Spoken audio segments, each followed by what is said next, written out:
Programme में ऐसी तस्वीरें हैं जो कुछ लोगों को विचलित कर सकती हैं। दर्शक अपने विवेक से काम लें।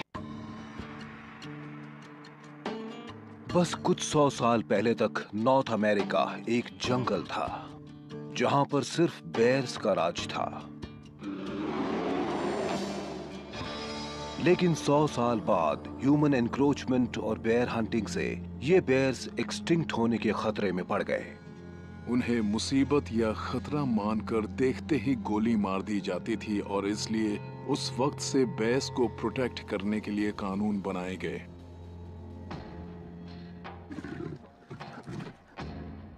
पिछले 20 सालों में ग्रिजली बेयर्स की आबादी बड़ी तेजी से बढ़ी है। साइंटिस्ट्स मानते हैं कि 16वीं सदी के मुकाबले आज बेयर्स ज्यादा हैं, लेकिन आज उनके नेचुरल हैबिटेट उस वक्त के मुकाबले बहुत कम बचे हैं। जब जंगल में खाने के सोर्सेज कम हो जाते हैं तब वो इस इलाके की तरफ थोड़े ज्यादा जाने लगते हैं जहां जंगल के पास लोगों के घर होते हैं। अगर जंगल में बेयर्स हैं तो उनमें से कोई तो शहर में आएगा ही। एक एवरेज के मुताबिक साल में बेयर और इंसान के बीच लगभग 20,000 कॉन्फ्लिक्ट्स होते हैं। पिछले 5 सालों में खूंखार ग्रिजली बेयर के हमलों की तादाद दुगनी हो गई है और वो उन जगहों पर हो रही है जहां पर इंसान और बेयर्स कई डेकेड से शांति से रह रहे थे।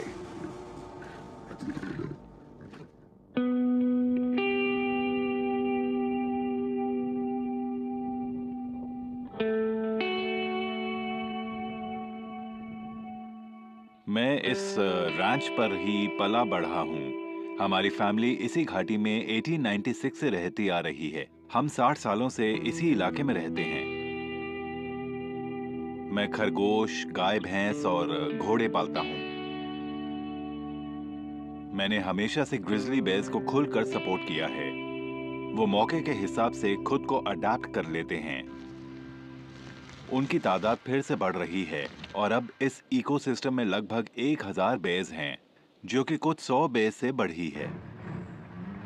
वो अब ज्यादा आबादी वाली जगह पर जाने लगे हैं और ये मैंने पिछले 5 सालों में एक्सपीरियंस किया और इसने मुझे सोचने पर मजबूर कर दिया कि वो मेरे घर के काफी पास आ चुके हैं।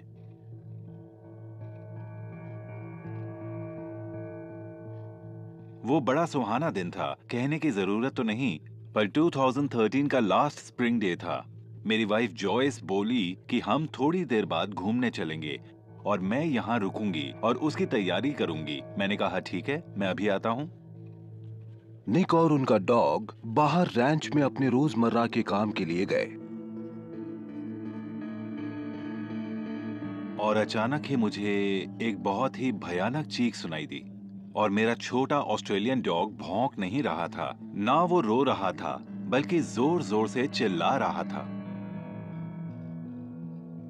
मेरा छोटा सा डॉग वापस आया और उस पर मुझे 7 घाव दिखे और लगभग 24 मीटर्स की दूरी पर एक साओ ग्रिजली बेयर अपने 2 बच्चों के साथ थी और मुझे देख रही थी, जैसे कहना चाहती थी अब तुम्हारी बारी है। फिर उसने मेरी ओर देखा और मेरी तरफ दौड़ने लगी। मैंने उसकी तेज रफ्तार देखी और वो मेरी तरफ तेजी से दौड़ रही थी और मुझे याद है कि मैं उस समय बस इतना ही कह पाया, ओ नो। जब वो मेरे पास आई तो मैंने उस पर फावड़े से हमला किया जो पास ही रखा था, लेकिन उस पर कुछ असर नहीं हुआ। मैं जमीन पर पड़ा था और उसने मुझे 20 फुट तक घसीटा। मैंने उसके गुर्राने की आवाज सुनी और ऐसा लगा कि वो बहुत गुस्से में थी। फिर वो मेरे मुंह तक पहुंची और मेरे चेहरे को काट लिया। मेरी नाक गायब हो गई और उसने मेरे गाल और मेरे होंठ भी नोच लिए। मेरी एक आंख भी बाहर निकल आई, बिल्कुल बाहर। मुझे इतना मौका भी नहीं मिला कि मुझे ऐसा लगे कि मैं सांस ले सकूं। ऐसा लगा जैसे मुझे किसी ने रेजर ब्लेड्स वाले सीमेंट मिक्सर में फेंक दिया। और मुझे लगभग अधमरा करके वो चली गई।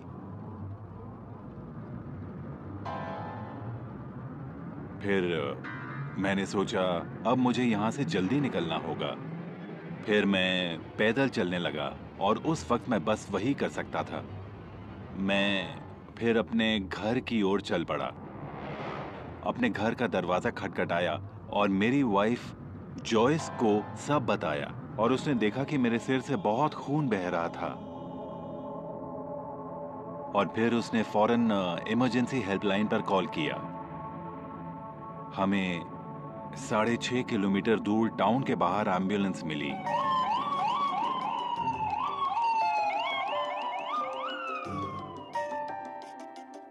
चौदह महीनों में 9 सर्जरीज हुई और मैं बच गया।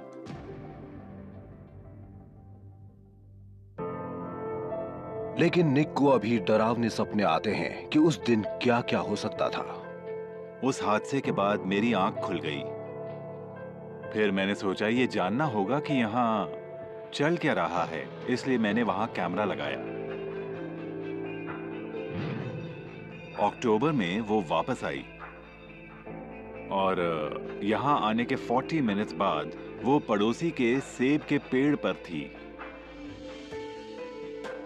मुझ पर हमला होने से पहले मैं यहीं पर अक्सर घूमता रहता था।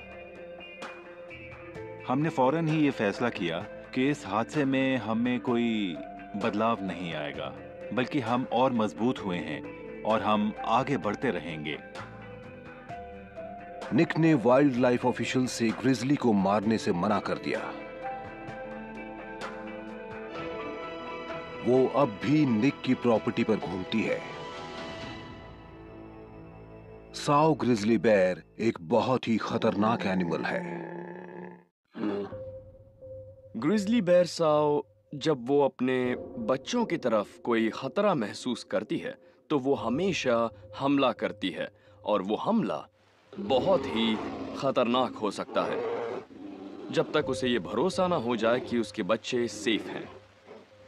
उसका पहला हमला सिर या चेहरे या खोपड़ी पर ही होता है। वो ऐसे ही शिकार करना सीखते हैं जिससे जल्दी मौत हो और ज्यादा खून बहे। आप ग्रिजलीज के कम आबादी वाले इलाकों में आने की उम्मीद करेंगे, लेकिन येलोस्टोन के नॉर्थ में 32 किलोमीटर दूर एक सबर्बन पार्क में जहां ज्यादातर फैमिलीज आती हैं, वहां उसके अचानक हमले हुए हैं। पिछले 3 साल में लोअर 48 में बेयर के हमले 3 गुना बढ़ चुके हैं। हमारे यहाँ बेयर्स और इंसान दोनों एक दूसरे के बहुत करीब रहते हैं, जिसकी वजह से उनमें एनकाउंटर्स होते रहते हैं। बेयर की बढ़ती आबादी और इंसानों की बढ़ती आबादी बहुत जानलेवा कॉम्बिनेशन हो सकता है, क्योंकि उनका सामना ऐसे एनिमल से हो रहा है जिसे वो हरा नहीं सकते। जब वो किसी इंसान को खतरा समझकर हमला करते हैं तो वो बहुत ही अग्रेसिव हो जाते हैं। वो उस खतरे को पूरी तरह खत्म करने की कोशिश में उसे नीचे गिरा देते हैं, उस पर खड़े होकर अलग अलग जगह पर बार बार काटने लगते हैं। इससे लोगों को ये मैसेज मिलता है कि अगर आपका सामना किसी ग्रिजली बेयर से हो तो बिल्कुल हिलिएगा नहीं। आप उसका खतरा दूर करो, बेयर खुद ही दूर हो जाएगा।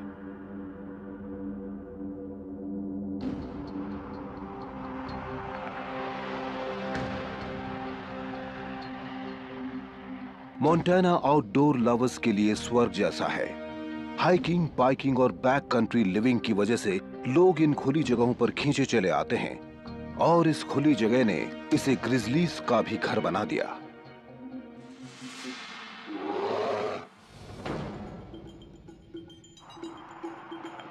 एमिग्रेंट के ठीक बाहर एक पार्क है जहां केट हेलेवा हमेशा जाती थी। हम पॉइंट ऑफ रॉक्स पर जाते थे लगभग हर दिन। नीचे जाकर खाड़ी पार करने के बाद एक नदी बहती है। हम हमेशा वहां जाते थे।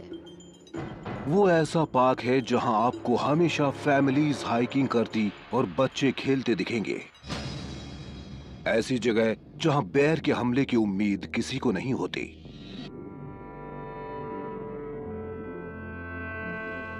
अक्टूबर का महीना था, बहुत अच्छा दिन था। मैं वहां पर टहल रही थी कार्मेन मेरी डॉग भी मेरे आगे आगे चल रही थी। कार्मेन एक झाड़ी में कुछ सूंघने लगी। उसकी स्पाइन के बाहर से हटकर बालों की 2 धारियां ऊपर की तरफ आती दिखी। मुझे अंदाजा होते ही मैंने उससे 2 कदम पीछे कर लिए। वहां ग्रिजली बेयर का चेहरा ठीक मेरे सामने था, एकदम मेरी आंखों के सामने। और फिर मैं जमीन पर गिर गई।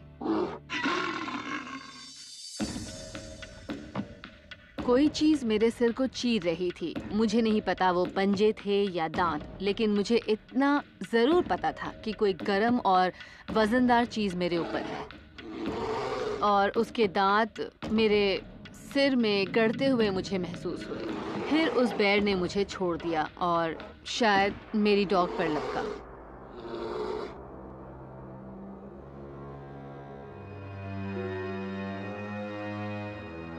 मेरी आंखों के आगे अंधेरा छा गया।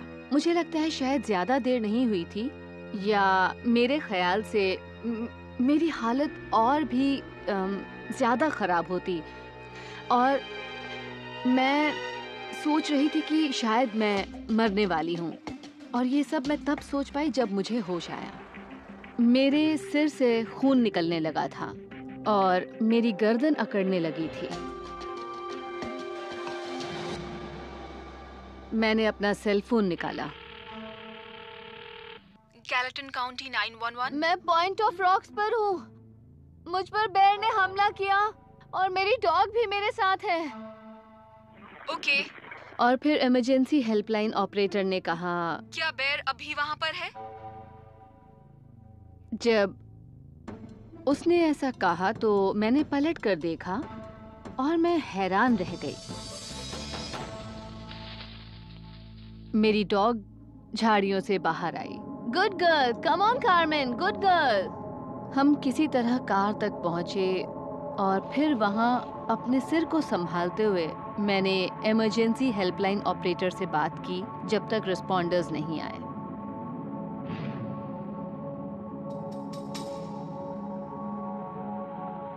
तो मौत के इतने पास जाकर वापस आने का जो एक्सपीरियंस था वो अजीब था।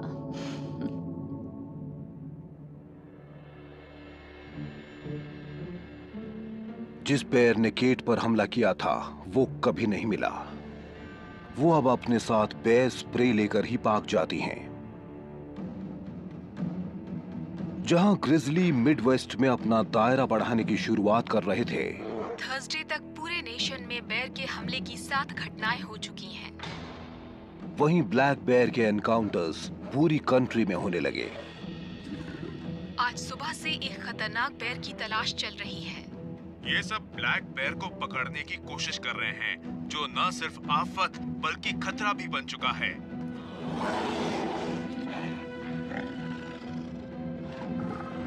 ये बेर्स खाने की तलाश में कहीं भी चले जाते हैं।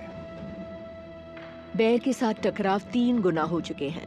इस वजह से अब तो वो घरों में भी घुस सकते हैं, लोगों की कार्स में भी घुस सकते हैं। हमारे यहाँ तबाही मचाने वाले एनवायरमेंटल इवेंट्स होते हैं, जैसे भयानक आग। इस वजह से बेर्स के अर्बन एरिया में घुसने के मामले काफी बढ़ जाते हैं।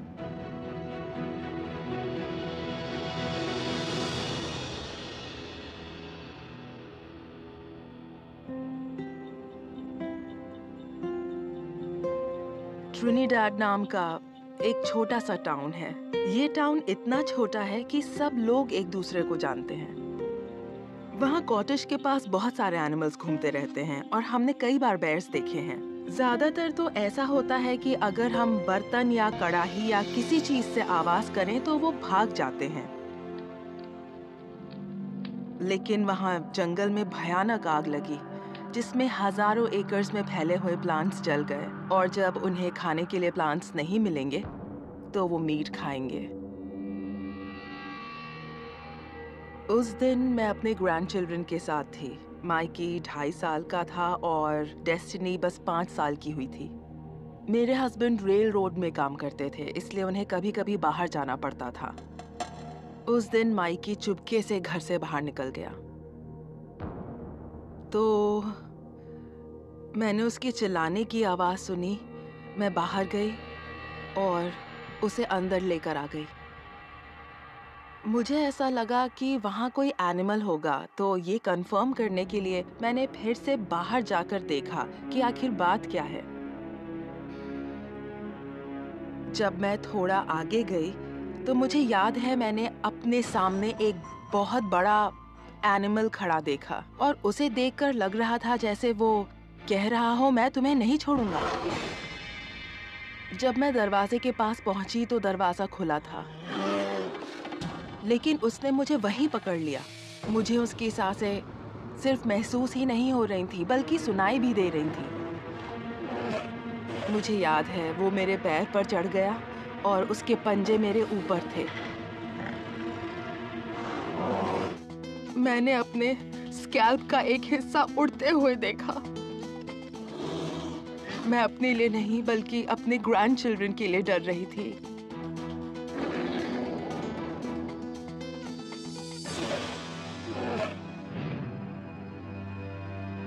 मुझे नहीं पता ये कितनी देर तक चला, लेकिन लगा जैसे उम्र बीत गई। मुझे याद है उस वक्त मेरे हस्बैंड की लैंटर्न दिखाई दी जो कि दरवाजे के पास रखी थी। तो मैंने उसे उठाया और उसे अपने कंधे के आसपास घुमाना शुरू कर दिया, इस उम्मीद में कि शायद इससे कुछ होगा। शायद मैंने उसकी नाक या आंख पर मारा और उसने मुझे छोड़ दिया। इससे मुझे इतना टाइम मिल गया कि मैं घर के अंदर जा सकूं और दरवाजा लॉक कर सकूं। मैंने अपनी ग्रैंड डॉटर को बुलाया।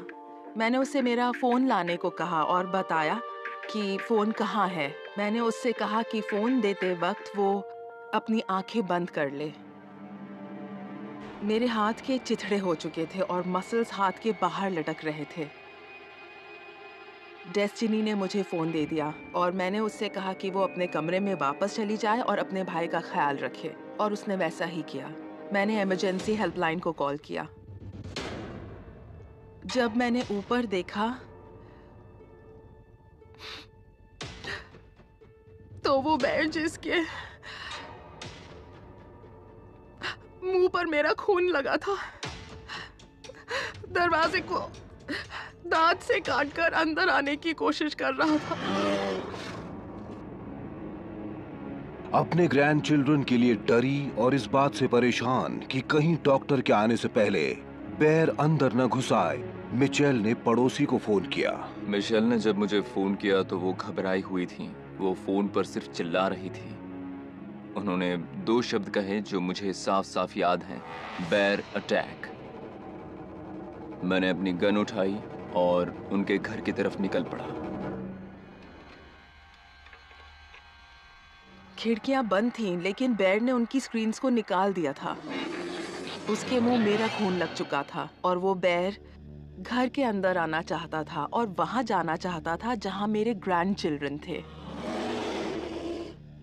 मैं मॉमा बेर की तरह अपने बच्चों को बचा रही थी। मैं जब उनके घर पहुंचा तो मैंने देखा कि दरवाजे के अंदर मिशेल जमीन पर खून से लथपथ पड़ी थी। उसने घर में आते ही मेरी आर्म को एक टॉवल से लपेट दिया। उसके बाद मैं फिर बाहर गया, दरवाज़ा खोला और आसपास देखा तो बेर मुझे पोर्च के एक कोने में दिखा। मैंने उसकी तरफ कुछ गोलियां चलाई ताकि उसे फ्रंट डोर से दूर रख सकूं जब तक डिपार्टमेंट के लोग नहीं आ जाते। वो नहीं भागा, वो कहीं नहीं गया और उस पर गोलियां चलने के बावजूद वो वापस घर में आना चाहता था। जब डॉक्टर्स वहां पहुंचे तो मैंने उन्हें बताया कि बेर अब भी वहीं है। डॉक्टर्स घर पहुंचे और मुझे देखकर वो हैरान थे कि मैं अब तक होश में थी। जैसे ही वो पहुंचे उन्हें बेर दिख गया। उन्हें पता चला कि ये वही बेर है जिसने कुछ समय पहले एक बूढ़ी औरत पर हमला किया था।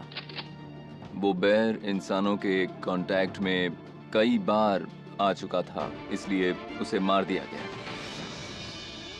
उन्हें उसे मारना पड़ा इससे पहले कि वो फिर से किसी बूढ़ी महिला या किसी और के ग्रैंड चाइल्ड पर हमला करे। मुझे हेलीकॉप्टर राइड के बारे में कुछ याद नहीं है, सिर्फ इतना याद है कि मेरी आंख हॉस्पिटल में खुली। उस बेर ने मेरे कान का एक हिस्सा नोच लिया, यहाँ का। डॉक्टर ने मेरे सिर के सारे बाल निकाल दिए और मेरी थाई की स्किन का एक हिस्सा वहाँ लगाया, क्योंकि वहाँ स्किन थी ही नहीं, वहाँ सिर्फ हड्डी थी। उन्हें मेरे आर्म मसल्स को दोबारा लगाना पड़ा।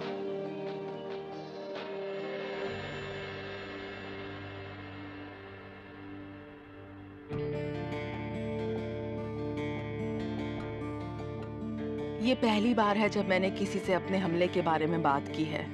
मुझे लगता है कि मैं उस हादसे को भूल जाऊंगी। आपको सिर्फ लड़ते रहना है और आपको हिम्मत से काम लेना है। मिशेल 36 दिनों तक हॉस्पिटल में रहीं और उनकी 14 सर्जरीज हुई। मिशेल, उनके हस्बैंड और उनके ग्रैंड चिल्ड्रन अब कोलोराडो ट्रिनिडाड में नहीं रहते। एक बड़े ग्रिजली बेर का वजन लगभग 550 किलो होता है। एक छोटा ब्लैक बेर भी किसी से कम नहीं। कुछ साल पहले तक स्टडी से ये पता चला कि ब्लैक बेयर्स गाड़ियों पर ज्यादा हमला कर रहे थे और वो कुछ चुनी हुई मेक्स और मॉडल्स की गाड़ियों पर ही हमला कर रहे थे, जैसे मिनी वैन्स, क्योंकि मिनी वैन्स में ज्यादातर छोटे बच्चे होते हैं। मतलब वहाँ खाना था, बहुत सारा खाना जो कि बेयर्स को चाहिए, इसलिए वो वैसी ही गाड़ियां ढूंढते थे और उन पर हमला करते थे। और मेरी नजर में ये अक्लमंदी है। ग्रिजली से अलग ब्लैक बेयर सिर्फ सेल्फ डिफेंस में ही हमला नहीं करते। दूसरी तरफ ब्लैक बेयर्स बाय नेचर शिकारी होते हैं। ज्यादातर वो गर्दन दबोच लेते हैं क्योंकि उनके सामने आदमी उल्टा पड़ा होता है और वो बेयर इंसान को मारने की पूरी कोशिश करता है। बेयर के पकड़ने के लिए इंसान की खोपड़ी में ज्यादा ग्रूव्स नहीं होते, इसलिए उसकी पकड़ में इंसान के स्किन टिश्यू आसानी से आ जाते हैं। जैसे ही बेयर अपना मुंह बंद करता है, वैसे ही टिश्यू को जकड़ लेता है और खींचकर अलग कर देता है।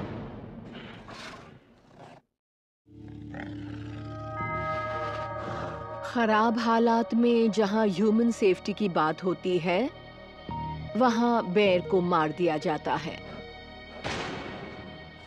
पहले के मुकाबले बेयर और ह्यूमंस के बीच एनकाउंटर्स अब कई गुना ज्यादा होते हैं, खासकर ब्लैक बेयर्स के।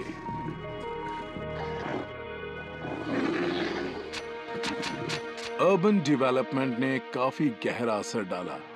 लोग आए और उनके इलाके तबाह हो गए।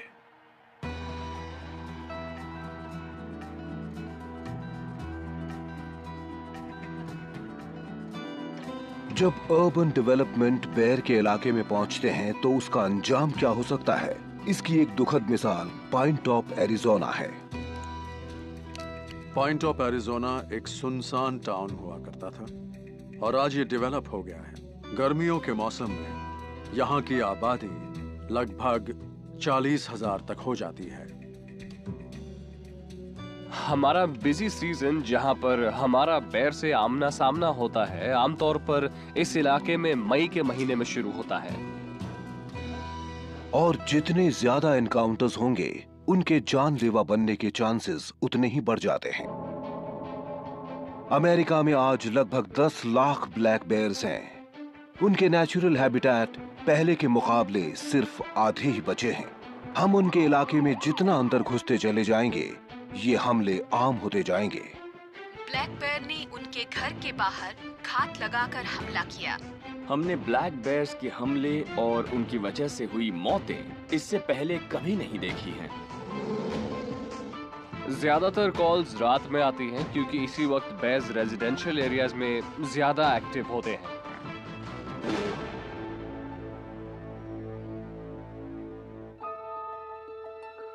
काफी रात हो गई थी, तकरीबन 11 सवा 11 बजे होंगे। मैंने सोचा अब सोने का वक्त हो गया है।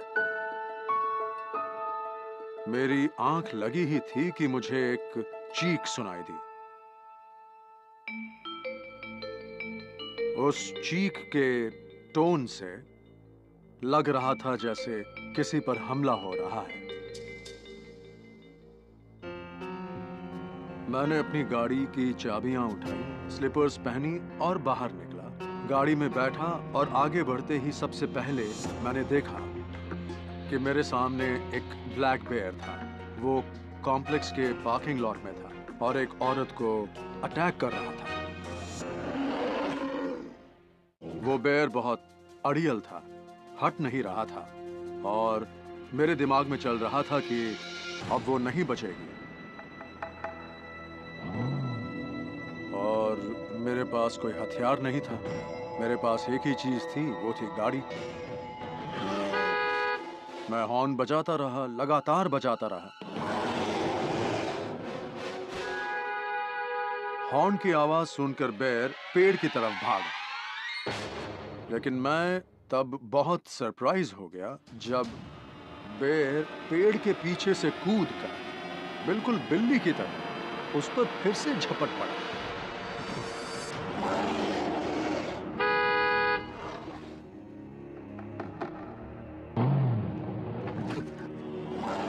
बेयर उसे घसीटने लगा और वो एक तरह के एंगल पर था, तो मैंने उस पर गाड़ी चढ़ा दी।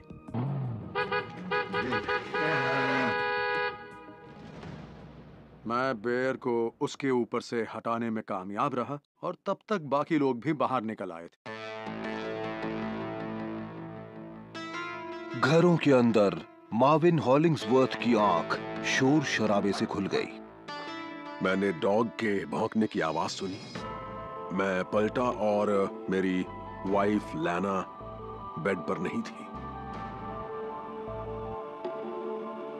और जब वो वहां नहीं थी तो मुझे लगा कि वो डॉग को बाहर लेकर गई होगी। और उसी वक्त दरवाजे पर किसी ने नॉक किया और बोला लैना पार्किंग लॉट में है और उन पर बेयर ने हमला किया है, आपको जल्दी वहां जाना चाहिए। जब मैं वहां पहुंचा तो मैंने देखा कि वो खून से लथपथ पड़ी थी और बेयर ने उसके सिर को जख्मी कर दिया था। सिर्फ एक ही हिस्सा खराब और जख्मी नहीं हुआ था, वो था उसका चेहरा। मैंने उसे कहा लैना आई लव यू, तुम ठीक हो जाओगी। और वो मुझसे बोली मार्विन आई लव यू, मैं मरने वाली हूं।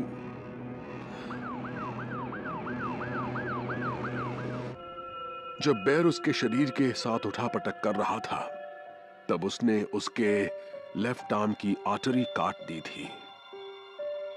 मैं काम पर जाने के लिए उठा और मैंने देखा मेरा फोन वाइब्रेट कर रहा था, जिसमें मेरी मॉम का एसएमएस या वॉइसमेल था। और मैंने जब वो सुने तो डैड कह रहे थे कि मॉम पर बेयर ने हमला किया। मैं वहां जल्दी पहुंचना चाहता था। तुम ठीक हो जाओगे। डॉक्टर्स पहुंच चुके थे और मुझे लगा मैं उनके साथ जा सकता हूं। नो नो नो, आप नहीं जा सकते। डॉक्टर्स लैना की जान बचाने की कोशिशों में लगे थे, वहीं वाइल्ड लाइफ ऑफिसर्स लैना पर हमले करने वाले बेयर को ढूंढने में लग गए। अगर बेयर को मौका मिलता तो उसका इरादा इन्हें मारकर खाने का था। धीरे से आगे बढ़ो। जब बेयर इंसानों को अपनी खुराक की तरह देखता है तो इंसानों पर उसके फिर हमला करने के चांसेस बढ़ जाते हैं और ऑफिसर्स को बेयर को मारना पड़ता है। मुझे वो साफ दिख रहा है। फाइनली हमें वो बेयर पेड़ पर चढ़ा हुआ मिल ही गया। मैंने 2 गोलियां चलाई और हमने उस बेयर को मार डाला।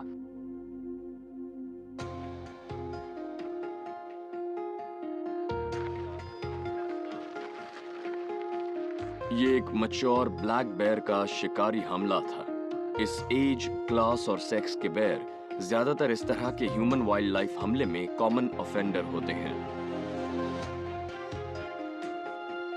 हमने विक्टिम के पास से मिले बाल को सस्पेक्ट बेयर के बाल से मैच किया। उन्होंने सही एनिमल को मारा था।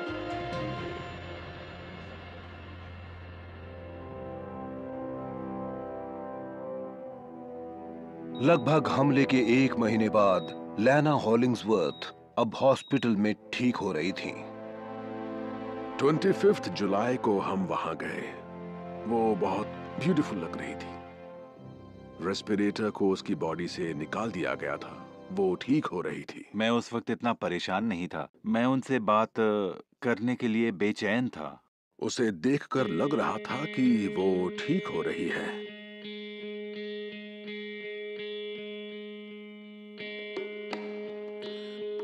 एक नर्स ने मुझे बताया कि वो ब्रेन डेड हो चुकी है। लैना को ब्रेन एन्यूरिज्म हुआ था। अब कुछ नहीं हो सकता। उन्होंने कहा ये एक बेयर इन्फेक्शन है। हमें इस तरह के इन्फेक्शन के बारे में कुछ नहीं पता। अब कोई उम्मीद नहीं थी। तब मैंने कहा कि हमें वो ही करना चाहिए जो सही है। वो पहले ही चली गई। मेरा मतलब है जब वो इतने दिन तक नहीं थी तब ऐसा लगा ही नहीं कि ऐसा कोई ऑप्शन था। वो बहुत प्यारी थी, नेक दिल थी।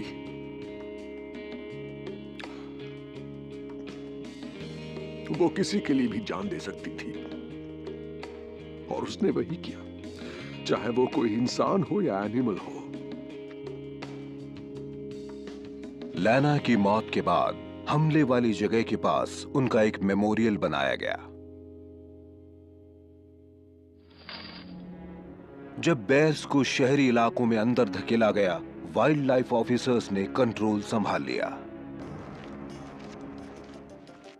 लैना हॉलिंग्सवर्थ की मौत ने elite group of emergency responders को बढ़ावा दिया कि वो अपने तरीकों में सुधार करें। क्लियर एयर, बेयर की तरफ बढ़ो। 1 2 3 बूम। जिसका नतीजा है वॉट। वॉर्ड का मतलब है wild life human attack response team, और इन लोगों को ट्रेनिंग दी जा रही है कि ह्यूमन वर्सेस वाइल्ड लाइफ के हमले की जांच कैसे करें। 20 साल के इन्वेस्टिगेशन से मिले सारे एक्सपीरियंस को मिलाकर वॉट बनाई गई है, और इसमें हम अपनी नॉलेज को शेयर करते हैं कि बेयर से जख्मी हुए लोगों की खबर पर फर्स्ट रिस्पॉन्डर्स किस तरह रिस्पॉन्ड करते हैं। हमें पहले शायद इसे संभाल कर रखना चाहिए। असल में हम यहाँ पर लोगों से सीखते हैं, उनके एक्सपीरियंसेस से सीखते हैं। ये सीखते हैं कि उन्होंने क्या किया ताकि हमें ज्यादा मुश्किलों से ना गुजरना पड़े और हम अपना काम अच्छी तरह कर सकें। हमें बेयर देखा, एकदम सामने, एकदम सामने। वॉट में एक हिस्सा स्वॉट टीम ट्रेनिंग का होता है। आगे बढ़ो, कमिंग इन टाइट। और एक हिस्सा CSI का। वाइल्ड लाइफ फोरेंसिक लैब और ह्यूमन फोरेंसिक लैब की कोर साइंस बिल्कुल एक जैसी है। वो सारे फोरेंसिक रिगर से गुजरते हैं और इसका ख्याल रखते हैं कि सबूत सेफ रहे, और हमें ऐसे इंसान की जरूरत होती है जो वारदात की जगह से सबूत जमा करने में माहिर हो और वो DNA मैच को सस्पेक्ट एनिमल से मिला सके। आगे बढ़कर सैंपल लो, भले ही तुम्हें कुछ भी ना दिख रहा हो। बालों की जांच करके देखो कि कहीं इंसान का खून है या नहीं। मुझे वहाँ से गायब उंगली की फोटो दो।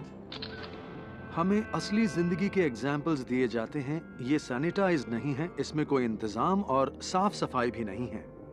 वहाँ पर भयानक घाव होते हैं और कई ऑफिसर्स के लिए उन तस्वीरों को देखना और उन्हें प्रोसेस करना काफी मुश्किल हो जाता है।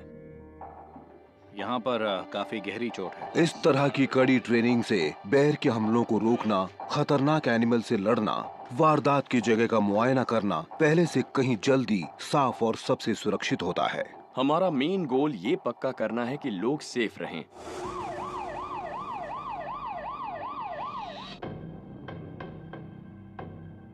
जहां बेयर के हमलों के लिए अमेरिकन वेस्ट कोस्ट आम जगह लग सकती है, वहीं ईस्ट कोस्ट भी सुरक्षित नहीं है।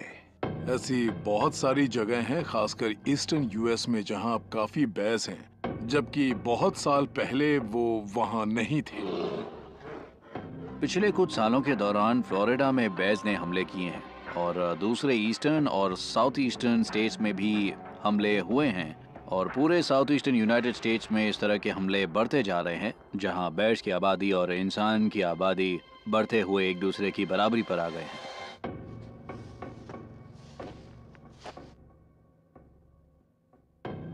और इसके साथ साथ लोग पहले के मुकाबले काफी ज्यादा बाहर घूमने भी जाने लगे हैं, जिसकी वजह से उनके साथ कुछ बुरा होने के चांसेस भी काफी बढ़ गए हैं।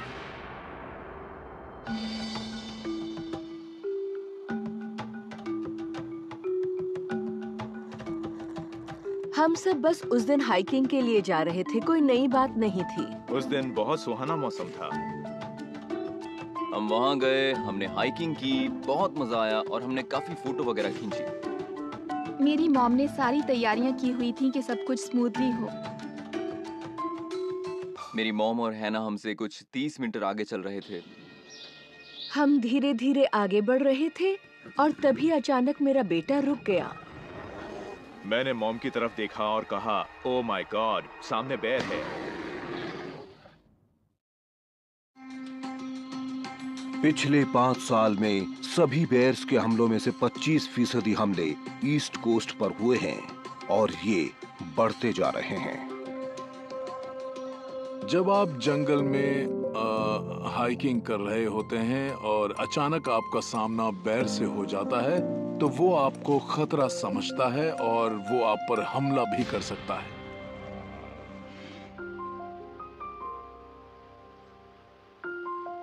बहुत सुहाना दिन था। हम चारों दोपहर में हाइकिंग के लिए निकले। मेरी मॉम और हैना हमसे कुछ 30 मीटर आगे चल रहे थे, जहाँ एक छोटा सा मोड़ था। मैं और मेरी मॉम थोड़ा आगे बढ़े और तभी मैंने अपने लेफ्ट साइड में आगे की तरफ देखा और मुझे अचानक एक बड़ा काला बेर पेड़ के पीछे से निकलता दिखाई दिया। मैंने मॉम की तरफ देखा और कहा, ओह माय गॉड, सामने बेर है। वो बेर मेरी मॉम की पीठ पर झपटा। बेर और मैं पहाड़ी से लुढ़कते हुए नीचे गिर गए। यहाँ खरोच के बड़े बड़े निशान थे। उसके पंजे स्किन में गड़ गए। कुछ समझ नहीं आया और मुझे लगा कि मैं मर जाऊंगी। मेरी मॉम ने उसे किक मारी जिससे बेर पीछे हट गया और मैं उनकी तरफ भागा। फिर मैंने अपने बेटे एलिस की चिल्लाने की आवाज सुनी, मॉम मॉम, आप ठीक हैं मॉम?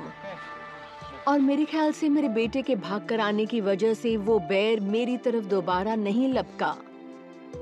और तब तक मेरा बेटा ब्लेक और मेरी बेटी हैना केट भी हमारे पास पहुंच गए थे।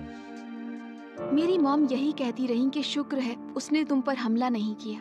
उन्होंने रोते हुए कहा कि मैं सोच भी नहीं सकती अगर बेर ने मेरी जगह तुम पर हमला किया होता।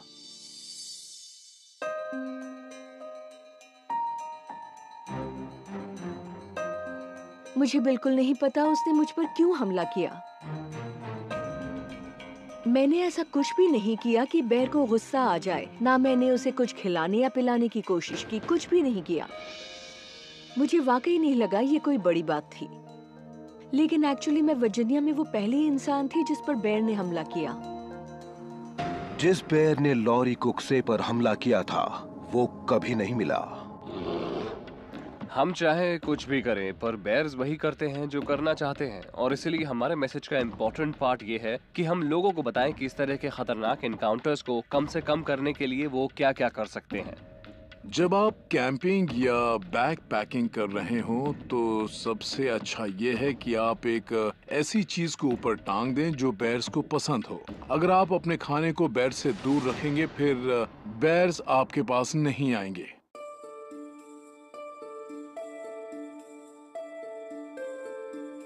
वो जून का महीना था और मेरे डैड स्मोकीज नेशनल पार्क एरिया में बैकपैकिंग पर गए थे। जिस दिन बेयर का हमला हुआ था उस दिन हम लंच टाइम के आसपास एपेलेचियन ट्रेल तक गए थे और हम वहां पर बस फोटो वगैरह खींच रहे थे। लंच के बाद हम करीब 14 किलोमीटर आगे जाकर वहां पहुंचे जहां पर उस रात हमने कैंप लगाया।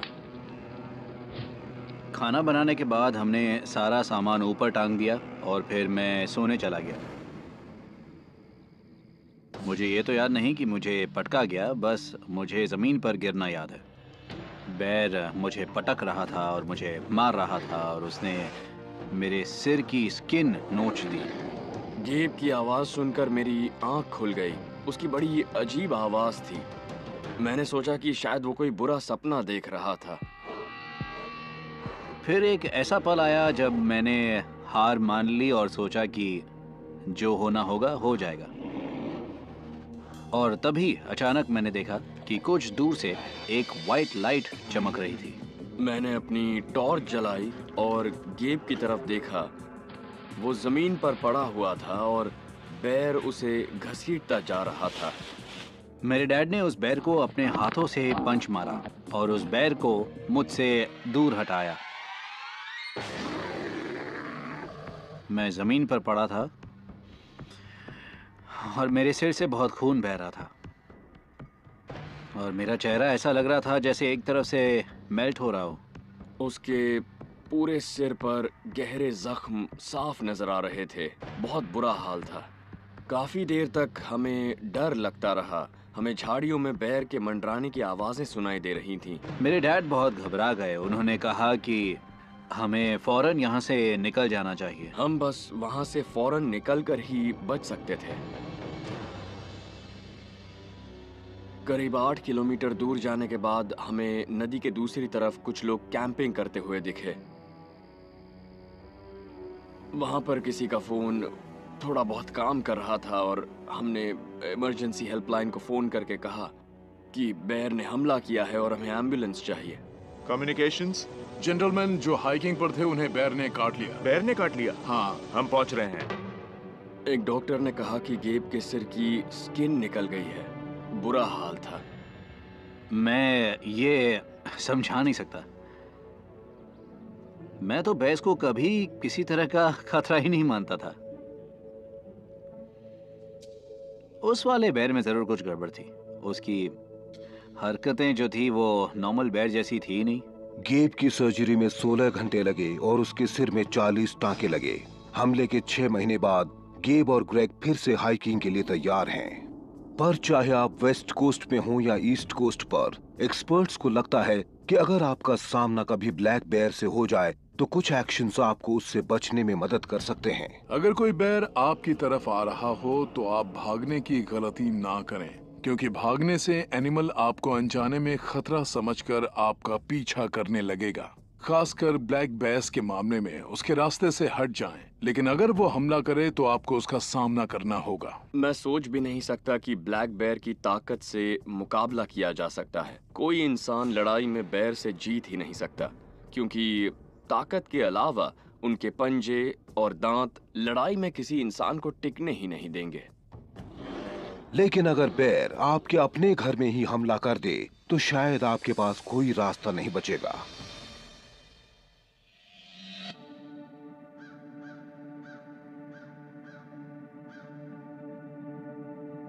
मैं 12 साल की उम्र से इस एरिया में पला बढ़ा हूँ। ना तो हमने कभी यहाँ बेर के बारे में सुना और ना कभी देखा। काम पर जाने के लिए मैं रात 3 बजे के आसपास उठा और नीचे आया। मैंने दरवाजा खोला और मेरा डॉग बाहर भाग गया। अचानक मुझे उसके बहुत जोर जोर से भौंकने की आवाज आई। जब मैं दरवाजे पर खड़ा था तो अचानक डॉग तेजी से भागता हुआ आया और उसके पीछे पीछे एक बेर भी था। वो बेर भागता हुआ मेरे घर में घुस गया और उस वक्त तो जैसे मेरी सांस ही अटक गई कि ये क्या हुआ। और मैंने पलट कर देखा तो वो बेर मेरे घर के लिविंग रूम में पहुंच गया था। मेरी हाइट 6 फुट 6 इंच है और वजन करीब 150 किलो है। मैं सोचने लगा कि मैं इस बेर को घर से निकाल सकता हूं और इसीलिए मैंने उसे पकड़कर बाहर घसीटने की कोशिश की, लेकिन उस तरह बात नहीं बनी जिस तरह मैं सोच रहा था। वो बहुत गुस्से में आ गया और उसने मेरी राइट आर्म के नीचे काट लिया। मैं ऊपर के रूम में थी। मैंने शोर सुना तो मैं नीचे आ गई। मैंने लिविंग रूम में देखा तो मेरे हस्बैंड फ्लोर पर थे और एक ब्लैक बेयर उन्हें अटैक कर रहा था।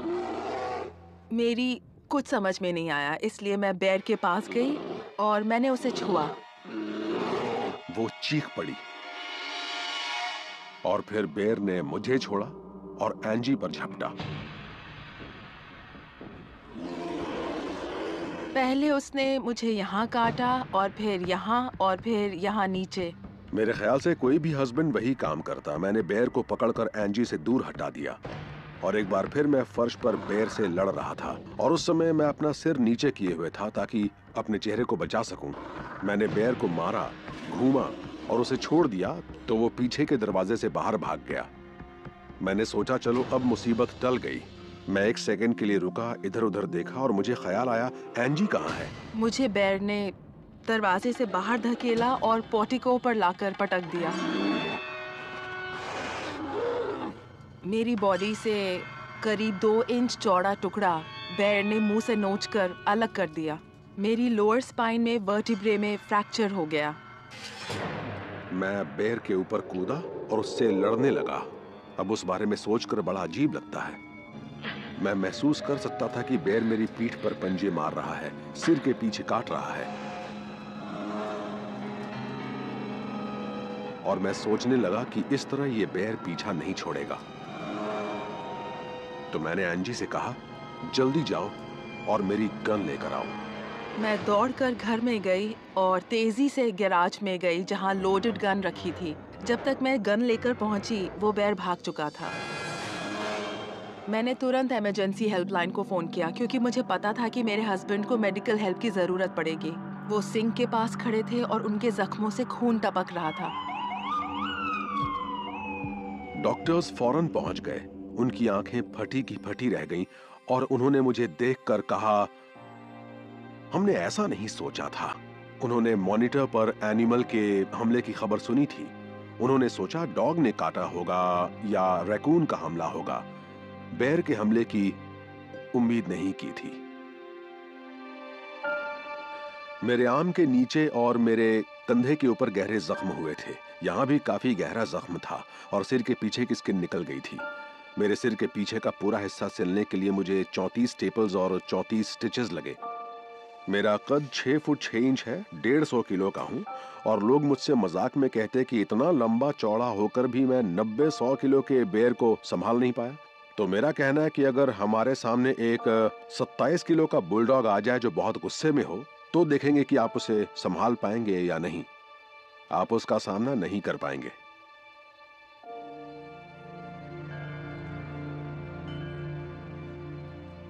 ये सब हो जाने के बाद जब हम ठंडे दिमाग से इस बारे में सोचते हैं तो रोंगटे खड़े हो जाते हैं। मतलब हम सोचते हैं हम अपने घर की 4 दीवारी में सेफ हैं और फिर हमें अपने ही घर के लिविंग रूम में ब्लैक बेर मिलता है, वो भी सामने। घर में हुए बेर के उस हमले के 1 हफ्ते बाद मैं काम पर जा रहा था। तभी एक बेर मेरे सामने से रोड क्रॉस करके गया। उसे देखते ही मेरे शरीर में कपकपी दौड़ गई। इन्वेस्टिगेटर्स को मॉयर के घर के आसपास बेर के बच्चों के पंजों के निशान मिले। ऐसा माना जाता है कि बेर ने अपने बच्चों को बचाने के लिए हमला किया था। अमेरिका में बेर्स के इस तरह के हमले बहुत आम होते जा रहे हैं। जरा सोचिए ये बेर्स कितने निडर हैं, इन्हें किसी बात का कोई डर नहीं। जब तक इंसान बेर्स के इलाके में अपना दायरा बढ़ाते रहेंगे, उनके बीच मुकाबला चलता रहेगा। लोग उनके इलाके पर अपना कब्जा बढ़ाते जा रहे हैं। रोड्स ने उनके हैबिटेट्स के टुकड़े कर दिए हैं, जिसकी वजह से ये जबरदस्त शिकारी हमारी सड़कों, बैकयार्ड्स और घरों तक में पनाह ढूंढने पर मजबूर हैं। वो जिंदा रहने के लिए जो कर सकते हैं करेंगे। ये उस बेर को पकड़ने की कोशिश कर रहे हैं जो खतरनाक हो गया है। बेर्स के कम होते नेचुरल हैबिटेट्स, खाने और बढ़ती आबादी की वजह से आपको बहुत होशियार रहना होगा।